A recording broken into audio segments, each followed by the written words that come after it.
आप सुन रहे हैं विविध भारती।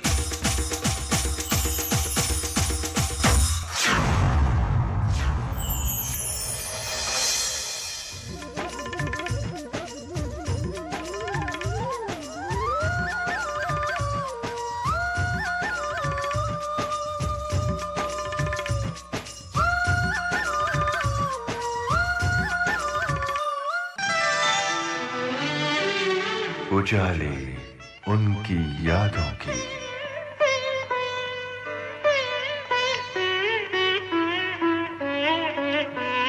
उजाले उनकी यादों की।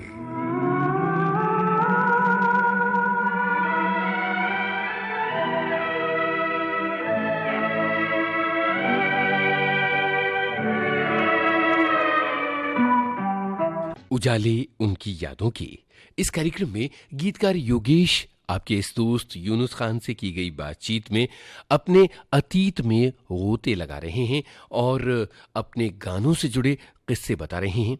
अब तक योगेश ने बताया कि कैसे उनके कुछ शुरुआती गाने हिट हो गए। योगेश और अनजान मिलकर फिल्में करने लगे। हाँ, सबसे खास बात बताना भूल गया कि मैं अलग नहीं हुआ था अनजान से और हम लोग ये फिल्में कर रहे थे। तो हर फिल्म में दो डांसर, क्योंकि वो हंसता हुआ नूरानी वो चल गया था गाना, और दूसरा एक गाना वो चल गया था तुमको पिया दिल दिया जीएस कोहली का, ज़बरदस्त चले थे दोनों गाने। तो अब जो भी प्रोड्यूसर आए वो दो लड़कियां डांस कर रही हैं, उनका गाना लिख दो। तो परेशान हो गए लिख लिख के, मेरी जुल्फ़ें, मेरी अदाएँ, मेरा नशा और मेरा ये मेरा वो, अभी मैटर ही नहीं है क्या लिखें। तो ये दौर चल रहा था। इसी बीच में बासु भट्टाचार्य की एक फिल्म मेरा सलील के यहाँ जाना शुरू हुआ था, क्योंकि दीदी को हम बहुत अच्छी तरह जानते थे। हाँ, वो बात मैंने सोच रखा था कि आपसे पूछेंगे।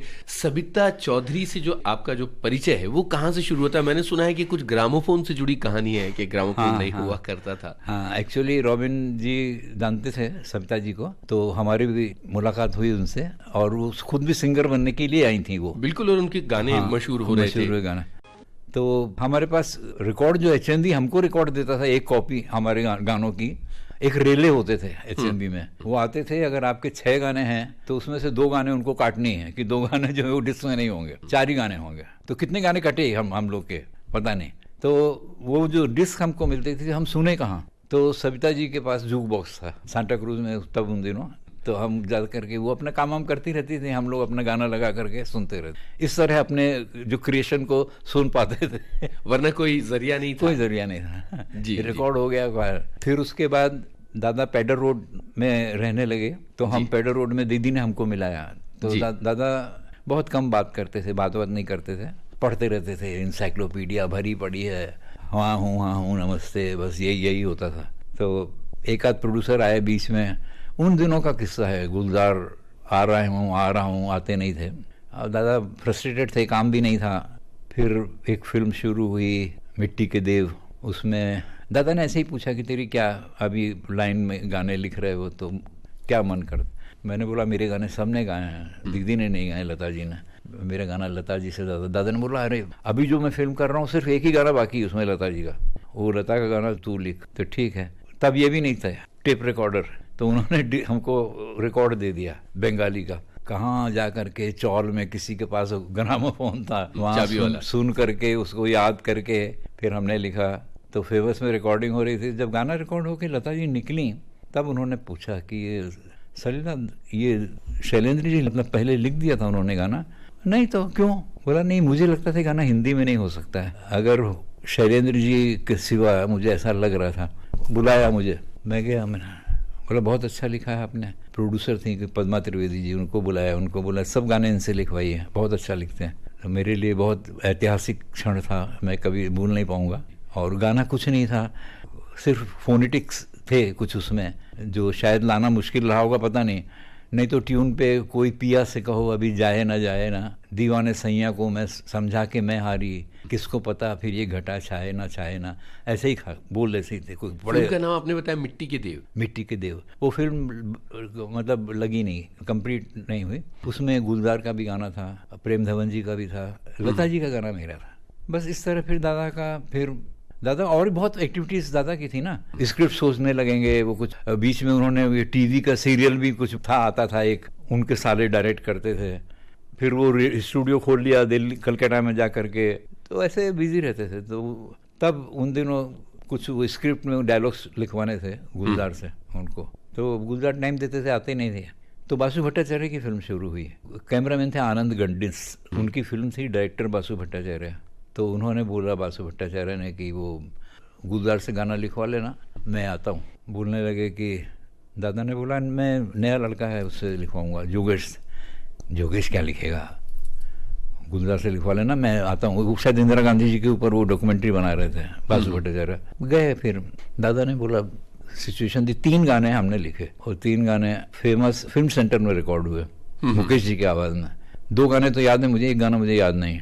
और इधर ये सब चल रहा था, ये 2 नर्तकियों का काम कमाल, ये अलग चल रहा था, ये सलील चौधरी वाला ट्रैक अलग चल रहा था। तो हम लखनऊ चले गए। हमने बोला भाड़ में गया, अभी यही करना है, कोई मतलब ही नहीं है ना, यही सब करते सारी जिंदगी, पता लगा यही कर रहे हैं हम सत्तू दोनों, चलो लखनऊ चलते हैं। दादा आप लखनऊ चले गए, मतलब ये सोच लिया कि गीतकारी अब नहीं करनी है? हाँ, कुछ होगा अच्छा होगा तभी, नहीं तो नहीं। क्या क्या करेंगे, देखेंगे क्या करना है क्या नहीं करना है। क्योंकि हमारे जो सत्तू जी थे जो कभी नहीं किया होगा, ऐसे जमींदार फैमिली से थे शुरू में, कुछ बिजनेस करेंगे, कुछ कर लेंगे। लखनऊ चिकन की साड़ियाँ बीच में किया भी था उन्होंने उन दिनों, स्ट्रगल के दिनों में, तो ऐसा कुछ दिमाग में आता रहता था। तो बस उसके बाद अचानक जो है वो एक टेलीग्राम आया अपना सविता चौधरी जी का कि योगेश कहाँ हो तुम, फौरन आओ।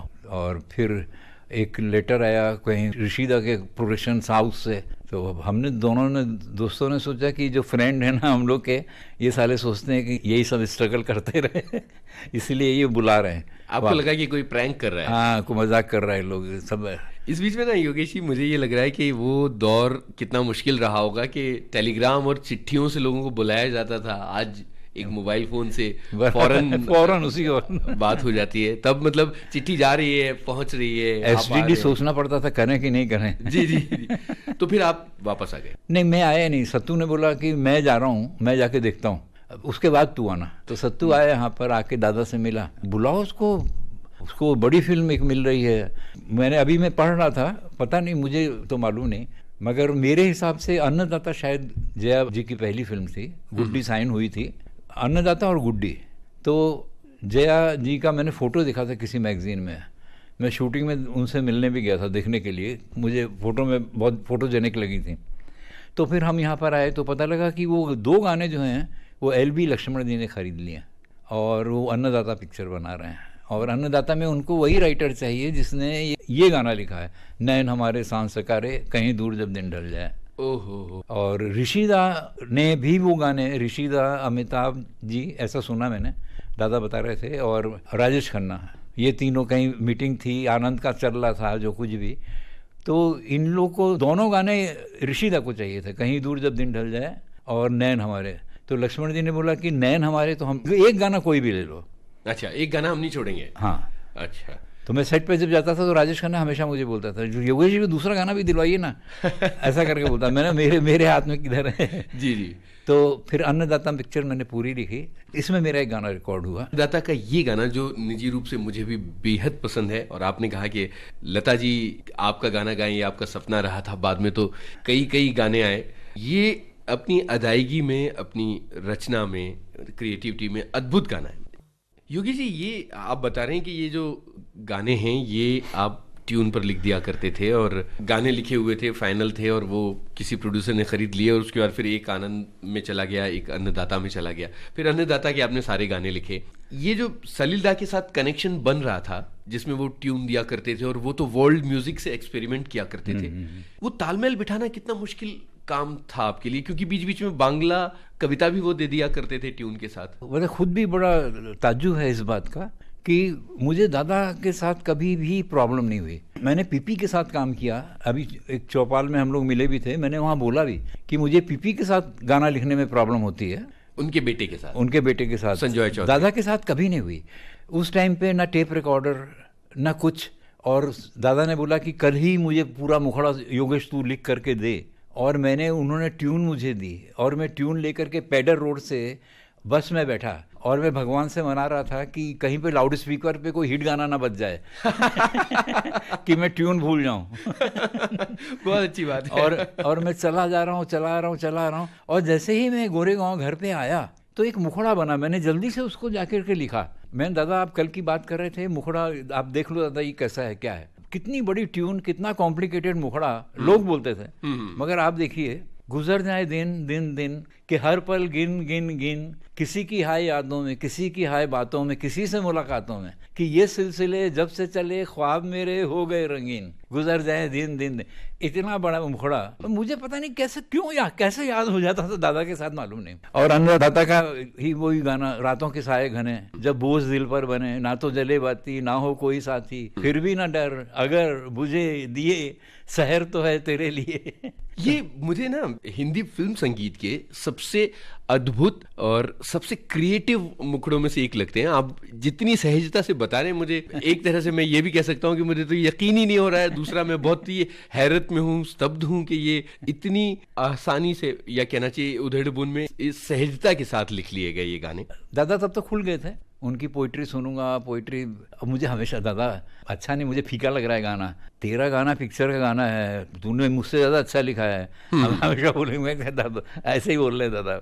एक बार मैंने ट्रांसलेशन किया था उनके गाने का, यीशुदास का पहला गाना जो था, निसा गामा पानी सारे गा, आनंद महल का। तो दादा का था, निसा गमा पानी सारे गा गा रे पाखी गा, सोनाए शिकाल देवो घर देवो, सोनाए भर देवो गा, ऐसा कुछ था तीनों। तो मुझे बड़ा अच्छा लगता था कि सोने का घर दूंगी, सोने से भर दूंगी, सोने के पर दूंगी, तो बड़ा फोनेटिक। तो मैं उसको लिख करके दादा ने बोला, कभी दोबारा कोशिश ही मत करना सुनने। No literal translation. नो मैंने, दादा मुझे इतना अच्छा लगा, कितना गंदा लग रहा है। तो फिर आपने उसको रीराइट किया? फिर रीराइट किया, निसा गमा पानी सा गा गा रे पाखी गा, जन्म जन्म के हैं हम तो प्यासे। हम आनंद महल पर तो चले गए थे, मैं फिर से वापस अन्नदाता पर आ रहा हूँ। एक गाना जिसको कभी कभी नज़रअंदाज किया जाता है, लेकिन वो अपने खेल में, अपनी शरारत में बहुत अलग तरह का, और आपकी जो फिल्मोग्राफी है उसमें बहुत अलग तरह का गाना आता है, वो है चंपावती तू आजा। ये गाना कैसे बना? इस तरह की गाने लिखने के लिए आप मशहूर नहीं हैं। ये मेरा ख्याल जहाँ तक है, मुझे अभी उतना तो नहीं ध्यान, चंपावती शायद दादा का, शायद बंगाली का कोई स्टॉक का उनका में कुछ होगा ऐसा, जहाँ पे चंपावती वर्ड यूज़ किया होगा दादा ने। मेरा क्रिएशन नहीं लग रहा है मुझे कि मैंने चंपावती वर्ड क्रिएट किया है। ये दादा का कोई बंगाली कुछ होगा फोक के उसमें, तो बाकी फिर मैंने कंप्लीट किया, वो अलग बात है। अन्नदाता के गाने मुझे लगा कि ये पूरा, मतलब मेरा जो वो जो था वहाँ से ये सब अलग हो गया एकदम, एक नई यात्रा। और आपने एक बात मुझे पूछी थी उर्दू और हिंदी के बारे में। जी जी। मैं जब आया था तो हसरत जी, शकील जी, मजरू साहब, कैफी आजमी साहब, साहिर साहब, और एक चलन था, ऐसा कोई उर्दू का ही हो ऐसा नहीं था, मिक्स था। मगर सलील दा के साथ आज तक जिसने भी शायर ने काम किया है, कम ही किया है, शैलेंद्र जी ने किया, मजरू एक पिक्चर करके भाग गए। लोग डरते थे, अरे तू सलील दा क्या कैसे काम करता है, समझ गया नहीं, वो क्या टेढ़ा मेढ़ा जलेबी जैसा, ऐसा सब लोग बोला करते थे। वहाँ पर पोइट्री की गुंजाइश है, वहाँ पर उर्दू का शब्द जो है वो कोई, अगर ख़ास आप चाहें कि कोई ऐसा सॉन्ग जहाँ पे कोई चौदहवीं का चांद हो या आफ्ताब हो, कुछ ऐसा वर्ड आ जाए उसमें कहीं, नहीं, इम्पॉसिबल। वो खनक, गीतों की खनक, मतलब उसमें एक रहेगी, वो फोनेटिक, बिल्कुल कविताई गीतात्मकता जिसको हम कह सकते हैं, वो वहां पर आती है। हजार का एक गाना देखिए, एकदम प्रोज है, कोई होता अपना जिसको हम अपना कह लेते, यारों पास नहीं होता, दूर भी होता फिर भी, लेकिन कोई मेरा अपना, मतलब उसमें भी वो उर्दू नहीं, अगर चाहते तो शायरी जैसे वो करते हैं, जी जी, उसमें भी कर सकते थे, नहीं मगर। बिल्कुल बिल्कुल। योगेश जी, आनंद की बातें करनी है, लेकिन मुझे लगता है कि थोड़ा और आगे चल के करेंगे। आपने जिक्र किया कि जिस दौर में आप सक्रिय थे और ये सारी बातें हो रही थी, उस दौर में हसरत जयपुरी, साहिर लुधियानवी जैसे गीतकार और शायर, अपने अलग कद के शायर भी थे शायरी की दुनिया में। क्या आपको लगता था कि इन दिग्गज अपने दौर के लोगों के बीच में आप चूंकि नए आए हुए थे, क्या उनकी नकल करने की या उनके बनाए रास्ते पर चलने की जैसी कोई बात आती थी, या फिर आपको लगता है कि नहीं मैं अपना एक अलग रास्ता बनाऊंगा? ऐसा मुझे लगा ही नहीं, न कभी कंपटीशन लगा मतलब मुझे जो सूझ जाता था ना, जैसे मैं ट्यून पे सोच रहा हूँ सिचुएशन के हिसाब से, बस आ जाता था तो बड़ी खुशी हो जाती थी, अरे यार हो गया, जो बेड़ा पार हो गया। और दूसरा क्या है कि मेरे काफ़ी लिखने की आदत थी।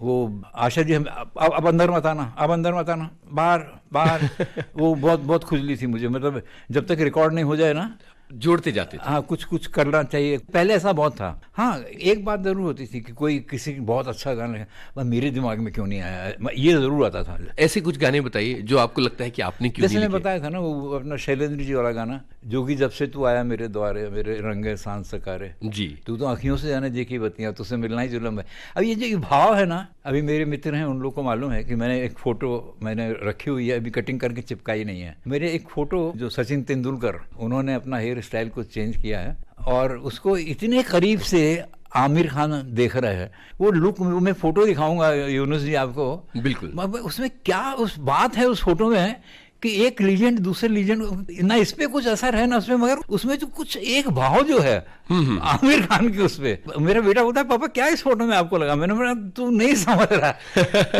बहुत अच्छी बात आपने कही, बहुत अच्छी बात आपने कही। साहिर के कोई गाने जो आपके पसंदीदा रहे हो, या इस वक्त कोई गाना आपको याद आता हो? साहिर साहब के तो एक्चुअली मैंने बुक भी पढ़ी थी और उस टाइम पे कोशिश मैंने ज़रूर की थी कि मैं नज़्म लिखूं, मगर फिर मैंने बोला कहाँ इतना लिटरेरी, इतना वो आदमी, मैं कहाँ लिख पाऊँगा। तो मैंने बोला जैसे इन्होंने लिखा है ऐसे मैं अपने अतीत, जैसे कि रात हंसी बिखरी खुशबू, कुछ हल्के हल्के तारे हैं, चांदी की चादर फैली है, दिलकश रंगीन नज़ारे हैं, ये बहती हवा के झोंकों से लहराती पेड़ों की शाखें, फिर से उभरी वो तस्वीरें, फिर से भराई हैं आँखें, फिर याद करवटें लेती है, मैं ख्वाब पुराने बुनता हूँ, यादों के बिखरे पन्नों को चुन चुन कर फिर से रखता हूँ। क्या बात। तो पन्नों की जगह वर्क भी लिखा था, कुछ भी ऐसा लिख कर फिर बढ़ाया नहीं आगे, मगर ऐसे ही बहुत मन होता था साहिर साहब का, इतना इंस्पायर्ड परछाइयाँ और परछाइयाँ पढ़ के ना बहुत होता था। हम लोग कहाँ कर सकते, मतलब कोट करने में ऐसी लाइन है जैसे सूक्तियाँ बोलते हैं हिंदी में, जी जी, कि आप उनको, अब बच्चन जी का जैसे मैं छुपाना जानता तो जग मुझे साधु समझता, बन गया शत्रु मेरा छल रही तो यार मेरा। क्या बात तो ये ऐसी कोटेड लाइनें हैं, ऐसा हम क्यों नहीं सोच पाते हैं? हमारे दिमाग में भी ऐसा कुछ नया है, कुछ अलग है, आया होगा, किसी को लगा होगा, हमको नहीं लगा। योगेश जी, अब आनंद की बात कर।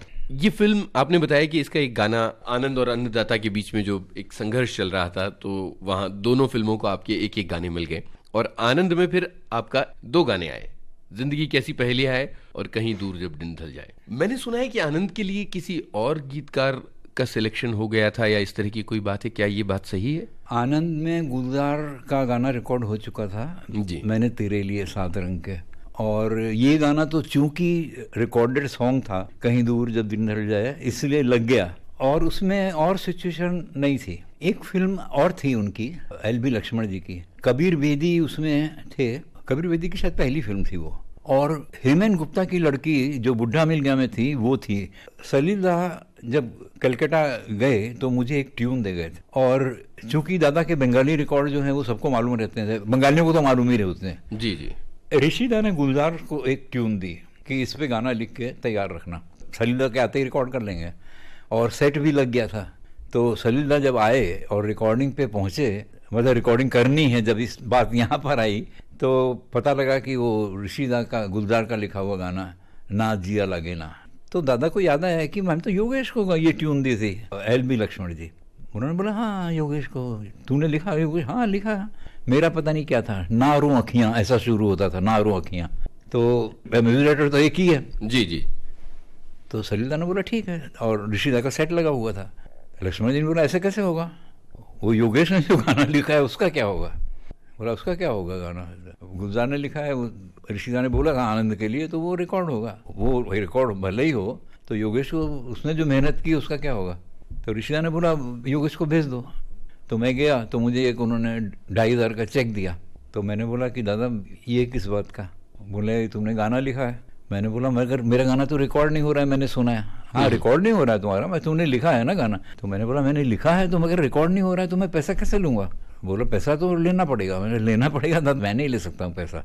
मैं लौट आया, लक्ष्मण जी ने आके खूब चिल्लाए मेरे ऊपर, प्रोफेशनल तुम कभी ज़िंदगी में पैसा तुम्हारे पास नहीं रहेगा, तुम ये हो तुम वो हो, पैसा ले लेना था। ये तो कैसे मैं ले लेता लक्ष्मण जी पैसा? बोला मगर मैं नहीं छोड़ूंगा। ऋषि दा को उन्होंने बोला ये वो पैसा नहीं लेता है तो उसको गाना दो, तो मैंने गाना है नहीं, मेरा सिचुएशन नहीं है। नहीं तो बनाओ सिचुएशन। फिल्म इस तरह की है कि उसमें जगह नहीं है, तो फिर अभी करना ही है। तो उन्होंने क्या किया कि टाइटल सॉन्ग बनाते हैं। कहानी तो मालूम है योगेश को, जब नाम जाएंगे तब वो गाना पीछे बजता रहेगा। वो गाना रिकॉर्ड होकर के गया, तो राजेश खन्ना ने सुना, बोला ना ये गाना अभी तो पिक्चराइज करना पड़ेगा।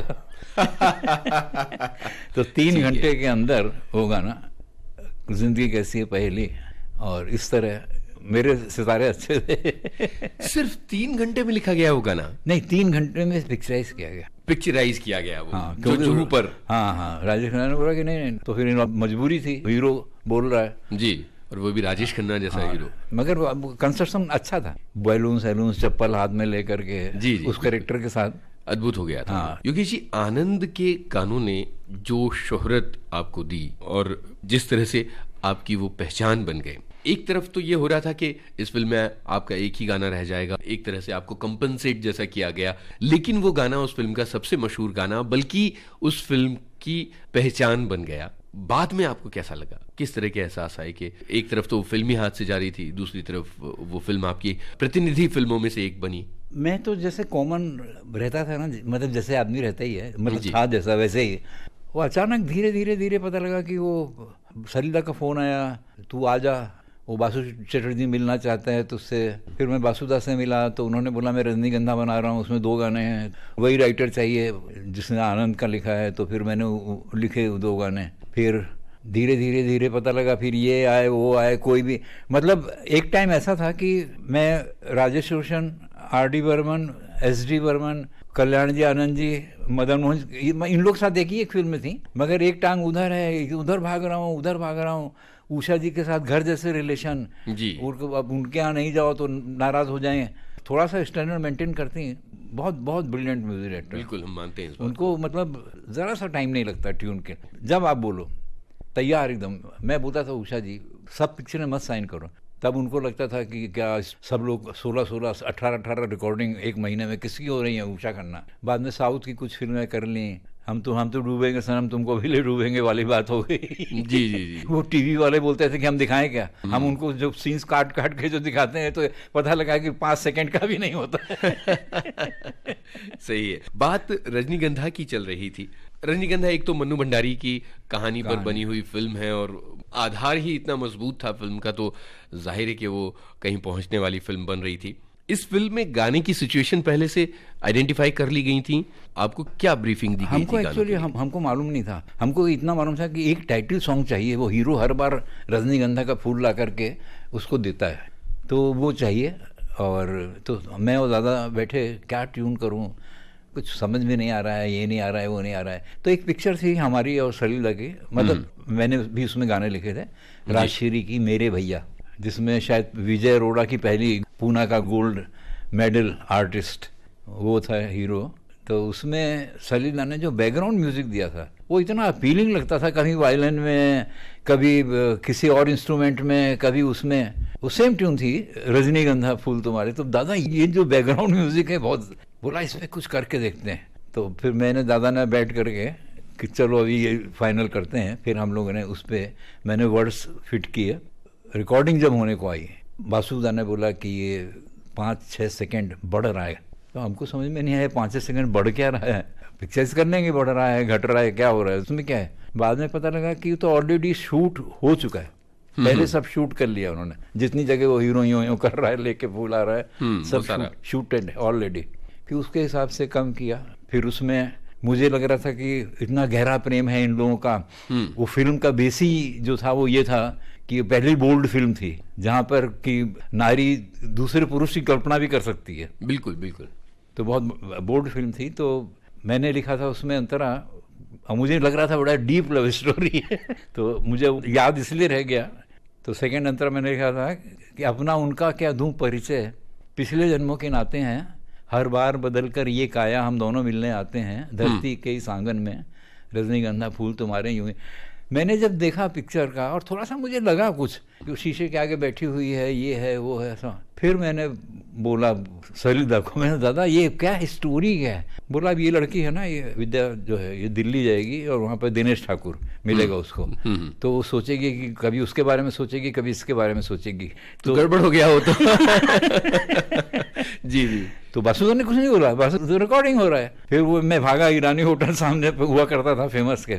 और ये रिकॉर्डिंग के दिन की बात है बिल्कुल? हाँ रिकॉर्डिंग, लता जी आई, लता जी गा रही हैं और वो आप जो लिख रहे हैं जन्मों के साथी हैं, वो तो ऑलरेडी 2 अंतर लिखने से दोनों ले हुए थे ओह, तो फिर बहुत सोचा जल्दी जल्दी जल्दी जल्दी जल्दी आता, वो भी ईरानी होटल के भब्बड़ में बैठ के आप लिख रहे आया। फिर तो 2-4 टेक, तो हालांकि लता जी का टेक तो एक टेक जी ओके, मगर वो कुछ बातें सलीला मिले हैं तो गप्पे मारी जा रही हैं, ये है वो सब चल रहा है। तो फिर मैंने क्या पता नहीं क्या लिखा था अधिकारी जब से साजन का हर धड़कन पर माना मैंने, मैं जब से उनके साथ बंधी, भेद तभी जाना मैंने, कितना सुख है बंधन में, हर पल मेरी इन आंखों में अब रहते हैं सपने उनके, मन कहता है मैं रंगों की प्यार भरी बदली बन के बरसों उनके आंगन में। क्या बात, क्या बात। तो इस तरह ये हुआ। और बस उसके बाद फिर वो दीदी ने 5,000 रुपये दीदी को दिए गए थे उस टाइम पे, तो उन्होंने 1,000 रुपये वापस कर दिए। वो फिर उसकी बहुत लंबी कहानी है कि वो फिर वासुदा ने सोचा कि 5,000 ही देने हैं सारी जिंदगी उसमें भी 1,000 वापस कर देती हैं योगी जी, ये जो गाना है जिसमें इतनी बड़ी कविता है, इसकी रचना प्रक्रिया सुन के सचमुच अद्भुत लगा और वाकई हिंदी सिने संसार का एक बहुत ही अद्भुत गाना है रजनीगंधा का ये जो शीर्षक गीत है।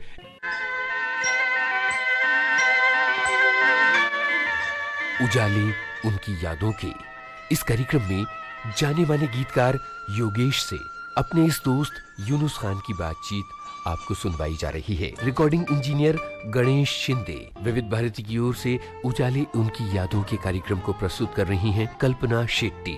उजाले उनकी यादों के।